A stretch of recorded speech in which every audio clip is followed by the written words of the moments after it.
네, 안녕하세요, 여러분. 취준생에게 경제를 읽어주는 남자, 취경남의 안정영입니다. 지난 시간에 미중 무역 전쟁에 대해서 아주 기본적인 개념을 좀 공부를 해봤고요. 오늘은 또 여러분들이 경제신문을 읽다? 아니면 우리가 여러분들이 뭐 어떤 신문 기사를 읽거나 뉴스를 읽거나 가장 많이 들었던 그런 단어일 것 같습니다. 제목에서 보셔서 아시겠지만 우리는 오늘 환율에 대해서 좀 같이 공부를 좀 해보려고 합니다. 근데 환율은 아마 환율을 모르시는 분 안 계실 것 같은데 도대체 환율이 무슨 개념인지 정확하게 알고 계신 분이랑 환율이 올랐다라고 하는 것이 우리 한국 돈 원의 가치가 올랐다는 건지 뭐 달러라고 한다면 미국 돈의 달러 가치가 오른 건지에 대한 헷갈리는 분들이 좀 많으세요. 그래서 오늘 이 시간은 우리가 너무 좀 복잡하게 알고 들어가자는 게 아니라 가장 기본적인 개념, 환율이 무엇이고 환율이 올랐다는 것이 어떤 개념일 것이고 죄송합니다. 그 다음에 환율이 올랐다는 것이 내가 지원하려고 하는 기업에 어떤 영향을 미치는지 여기까지만 일단 알았으면 좋겠어요. 알겠죠? 그래서 이런 개념으로 한번 좀 살펴보도록 하겠습니다. 기사 하나 보시죠. 2018년은 트럼프의 보호무역주의와 미국 연방준비제도 통화정책 영향으로 강달러 현상이 두드러지면서 원달러 환율이 상승했다. 이런 기사 여러분들 많이 보셨을 거예요. 그냥 스쳐 지나가듯이. 자, 밑줄을 그어놨습니다. 강달러 현상이다. 그럼 달러가 힘이 세졌다는 말이죠. 그럼 1달러를 가지고 예를 들어서 한국 돈 1,000원을 샀다라고 한다면 강달러 현상이라고 하면 1달러를 가지고 1,100원을 샀다는 의미일까요? 900원을 샀다는 의미일까요? 달러 힘이 세졌으니까 당연히 달러가 조그만 걸 가지고 더 큰 걸 살 수 있다는 말이 되겠죠. 지금 양해 말씀드릴게. 제가 굉장히 심한 감기에 걸려가지고 네, 중간중간에 뭐 재채기라든지 아니면 뭐 기침을 좀 할 수 있습니다. 그 부분 조금 양해해 주시기 바랍니다. 다시 내려올게요. 그래서 환율 밑에 있는 원달러 환율이 상승했다는 것이 원달러 환율 상승이 무슨 의미인지 알자는 겁니다. 자, 이거 볼게요. 자, 환율의 인상은 달러와의 가치가 땡땡하고 원화의 가치가 땡땡하는 것을 의미합니다. 그럼 바로 밑에 있는 내용, 환율의 인하는 달러와의 가치가 땡땡하고 원화의 가치가 땡땡하는 것을 의미합니다. 반대겠죠? 하나만 맞추면 되겠네요. 자, 여러분 한번 생각해 보세요. 2초 드릴게요. 1, 2. 자, 정답 보겠습니다. 환율의 인상은 달러와의 가치가 올라가고 원화의 가치가 내려가는 것을 의미합니다. 그렇죠? 자, 환율이 인상됐다라고 하는 건요, 여러분들 달러가 힘이 세졌다는 말입니다. 특히 원달러 환율에서 환율이 상승했다는 것은 달러가 힘이 세졌고 원화가 힘이 약해졌다. 당연히 그러니까 밑에 있는 환율의 인하는 달러와의 가치가 내려가고 원화의 가치가 올라가는 것을 의미합니다. 여러분들이 이건 알아요. 막연하게. 환율이 상승했어? 그럼 뭔가 올라가는 거네? 이건 알죠. 상승이라는 의미를 아니까. 근데 달러가 오른 건지 원이 오른 건지 모르는데 이번 기회에 확실히 가져고요. 그래서 환율이라고 하는 거는 여러분들이 다른 돈, 외국 돈의 가치라고 보시면 더 좋을 것 같아요. 그럼 안 헷갈립니다. 즉 환이 바꾼다는 소리잖아요. 그럼 바꾸는 돈에 있어서의 그 가치가 상승했다, 그 가치가 하락했다, 그냥 이런 식으로 외우자고요. 그러면은 환율이 상승했다, 달러 가치가 상승한 거네. 그럼 한마디로 원의 가치는 힘이 약해진 거네. 원화 가치가 상승했다, 달러의 가치가 약해진 거네. 이해되세요? 자, IMF로 가자고요. IMF로 가면 그때 1달러에 2,000원 막 이렇게 3,000원까지 갔었나요? 2,000원대였어요. 2,000원대. 지금이 2배 정도 됐다는 거죠. 왜냐? 달러화가 품귀였으니까. 달러가 없었으니까. 그렇죠? 달러가 씨가 말랐으니까 1달러 가지고 예를 들어 1,000원에 있었으면 1달러를 가지고 1달러를 살 수 있는데 달러가 없으니까 2,000원을 주고 3,000원을 주고 4,000원을 줘야만 1달러를 살 수 있다는 거죠. 무슨 말씀인지 아시겠죠? 그래서 환율이 상승했다라고 하는 것은 원화의 가치가 하락했다는 것을 의미하고요. 환율이 상승했다는 것은 우리나라 돈의 가치는 가만히 있는데 저쪽에 있는 외국 돈의 가치가 올라갔다는 말. 환율이 떨어졌다는 말은 우리나라 돈의 가치는 가만히 있는데 저쪽 돈에 있는 가치가 떨어졌다는 말입니다. 그러니까 상대적으로 우리나라 돈의 가치가 올라가고 내려간다는 거죠. 이걸 일단 잡으면 여러분들이 쉽게 흔들리진 않습니다. 이해되셨어요? 자, 다음 볼게요. 자, 그렇다면 아까 그 기사가 여기 보시면 건설경제에서 제가 갖고 온 건데 그랬는데 아까 원달러 환율이 상승했다 그랬습니다. 강달러 현상으로. 그랬더니 덕분에 건설사들의 건설 수지가 전년 대비 개선됐대요. 이해되세요? 한 단계 더 나가자고요. 환율이 상승했어. 달러가 힘이 세졌어. 예를 들어서 1달러 가지고 1,000원이면 1,000원 가지고 1달러를 샀는데 지금 1,100원이 있어야 1달러를 살 수 있어. 그런데 건설사들이 이것 때문에 돈을 벌었다네요. 왜 그럴까요? 바로 달러와 결제 비중이 높은 해외 건설업계의 경우 환율 상승으로 진짜 죄송합니다. 환차익을 얻는 효과 때문이다라는 거죠. 그러니까 어떻게 볼 수 있습니까? 환율이 상승했다. 외국 돈의 가치가 올라갔다는 말이잖아요. 그래서 돈을 벌었다? 이게 좋은 거야? 라고 보는 거죠. 자, 이제 요걸 한번 보시면 이해될 것 같아요. 자, 환율 인상의 유불리에 따라서 수출업자는 좋은지 수입업자는 좋은지 한번 살펴보자고요. 자, 수출업자. 자, 환율이 상승했습니다. 그럼 여러분들이 물건을 수출해요. 수출한 다음에 당연히 그 대금을 달러로 받겠죠. 그랬을 경우에 여러분들이 이런 환율 상승의 혜택을 볼까요? 아니면 환율 상승의 피해를 볼까요? 여러분들이 물건을 수출하는 사람 입장입니다. 뭐 현대자동차예요, 삼성전자예요, 아니면 여러분들이 어떤 들어가고 싶어하는 해외 영업에 있어서의 어떤 A라는 기업이에요. 여러분들이 수출을 해요. 결제는 달러로 받습니다. 그럴 경우에 어떻게 됩니까? 2초 드릴게요. 1, 2. 당연히 유리하겠죠. 맞추셨습니까? 왜 유리한지 보자는 거죠. 자, 미국 달러화로 같은 가격에 같은 물량을 수출합니다. 그렇다면 US 달러 1달러당 오른 만큼의 원화를 더 받게 된다는 거잖아요. 그렇죠? 우리는 이달 몇 달러로 계약을 할 거 아닙니까? 그 다음에 그 달러를 받을 거 아니에요. 그럼 우리 입장에서는 그 돈을 가지고 다시 환전을 하는 거잖아요. 그럼 예전에는 1달러 가지고 1,000원 받았다면 1달러 가지고 1,100원을 받을 수 있으니까 당연히 수출하는 사람 입장에서는 100원의 이득이 생기는 거죠.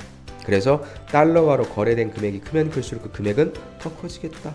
1달러가 아니라 10달러를 수출했다고 한다면 100원 버는 게 아니라 10배인 1,000원 벌게 되잖아요. 그래서 샘플 달러화 결제 비중이 높은 해외 건설업계의 경우 환율 상승으로 환차익을 얻는 효과 때문이다. 환차익 효과. 그래서 여러분들이 신문이라든지 뉴스에서 이 기업이 영업활동을 되게 잘해서 더 많은 돈을 벌었다는 것이 아니라 환차익으로 인해서 어떤 혜택을 받다 어떤 이득을 받다 라고 한다는 개념이 이런 겁니다. 똑같은 물품을 수출을 했는데 달러화의 가치가 올라가서 나중에 환전했을 때 우리가 돈을 그만큼 더 버는 거구나. 이런 식으로 이해하시면 좋을 것 같아요. 자, 그래서 수출기업 입장에서는 수입국에 달러로 거래되는 금액을 더 작은 금액으로 수출할 여지가 생긴다. 자, 무슨 말인지 이해되세요? 자, 요거 보십시오. 자, 예를 들어서 1달러를 가지고 우리가 1,000원을 벌 수 있었어요. 근데 아까 말씀드린 것처럼 환율이 상승하면서 원화 가치가 떨어졌어요. 그래서 예전에 1달러 가지고 1,000원을 우리가 1,000원어치의 물품을 살 수 있었으면 지금 1달러를 가지고 2,000원어치를 살 수 있는 거죠. 그러면 10달러를 예를 들어 가지고 우리가 물건을 수출한다면은 10,000원의 추가 수익이란 거죠. 근데 우리 입장에서 물건을 수출하는 입장에서 10달러를 다 먹지 않겠다. 어차피 환율이 상승했으니까 우리는 10,000원의 수익 먹잖아. 그럼 10,000원 다 먹지 말고 물건 조금 깎아주자. 우리 9,000원만 먹자. 이해되세요? 그렇기 때문에 여기서 그럼 우리 10달러로 수출하지 말고 그냥 9달러에 가격 조금 깎아서 투자해주자. 수출해주자. 왜? 가격을 낮춰도 어찌됐건 환율이 상승했기 때문에 우리가 수익을 먹을 수 있잖아. 이해되십니까 여러분들? 자, 보세요. 내가 물건을 10달러어치 수출을 해요. 그러면 10,000원을 추가적으로 더 먹을 수 있는 거예요. 그런데 가만히 보니까 굳이 내가 10,000원 먹지 않고 얘네한테 물건 가격을 좀 깎아줄까? 9달러로? 그래도 추가적인 수익을 먹는 거잖아요. 그래서 환율 상승 때문에 가격 경쟁력을 수출기업의 가격 경쟁력을 갖춘다는 게 이 말이라고요. 어찌됐건 우리는 환율 상승 때문에 플러스 알파의 이익을 먹잖아. 근데 이 이익을 그대로 다 먹지 말고 조금 이 이익을 조정해서 우리가 덜 먹자. 그 대신 더 수출하자. 이해되십니까? 그런 관점에 있어서 수출기업이 환율 상승 때문에 가격 경쟁력을 갖는다는 것이 이 말입니다. 이해되셨죠? 자, 즉 달러의 금액은 적지만 원화로 평가되는 금액은 오히려 더 늘어나서 기업 입장에서는 경쟁 기업보다 유리하다. 그래서 수출이 늘어나게 된다. 그래서 예전에 현대자동차 기사 보시면 엔저 현상 때문에 일본의 자동차 회사들이 가격 경쟁력을 갖췄다는 게 이 말입니다. 왜냐면 엔저란 게 뭐예요? N달러 환율에서 엔저 현상이라고 하는 것은 달러의 가치가 올라가면서 엔화의 가치가 떨어졌다는 거거든요.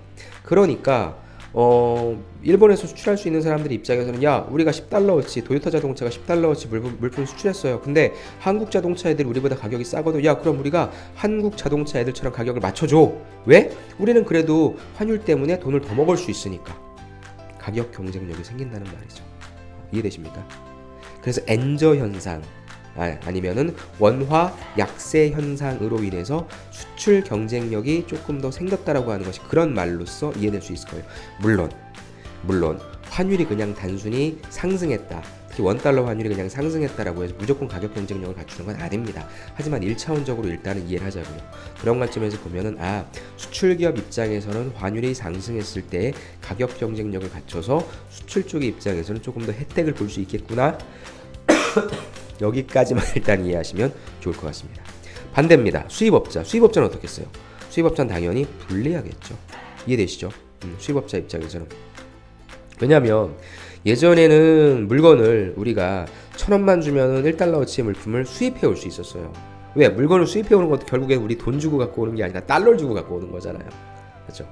그런데 이제 환율이 원화 가치가 하락했기 때문에 예전에는 1,000원만 줬으면 1달러어치 물품을 살 수 있었는데 지금은 2,000원 2배가 있어야 되니까 10,000원의 추가 비용이 생긴다는 거죠. 10달러어치 물품을 구매한다고 한다면. 그러니까 당연히 수입업체 입장에서는 불리하겠죠. 자, 그래서 여기서 잘 보시면 돼요. 자, 미국과 중국 부진했다. 왜? 환율에 발목 잡힌 현대자동차 3분기 영업이익이 2,889억 원 역대 최저다. 근데 가운데 보세요, 여러분. 원달러 환율이 하락했다. 외국 돈의 가치가 떨어졌다. 우리나라 돈의 가치가 상대적으로 올라갔다. 신흥국 등 통화 전년비 10에서 20% 약세. 뭐예요? 신흥국의 통화도 우리보다, 그러니까 똑같죠. 일본보다 우리나라 돈의 가치가 더 약하면 우리가 가격 경쟁력을 더 가질 텐데, 똑같은 제품을 수출한다고 한다면. 근데 우리나라도 역시 마찬가지로 신흥국도 통화가 약세니까 가격 경쟁력이 그만큼 더 없는 거죠. 그렇다 보니까 수출의 경쟁력이 떨어졌다고 볼 수 있습니다. 그래서 일단은 여러분들이 환율이 상승했다라고 하면 수출기업 쪽의 입장에 있어서는 1차원적으로 좋습니다.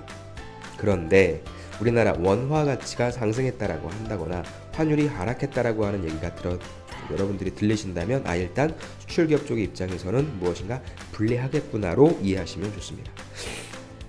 기사 또 하나 볼까요? 자, 반도체 호황도 간다지만 삼성전자, 하이닉스의 환율 암초. 환율 암초?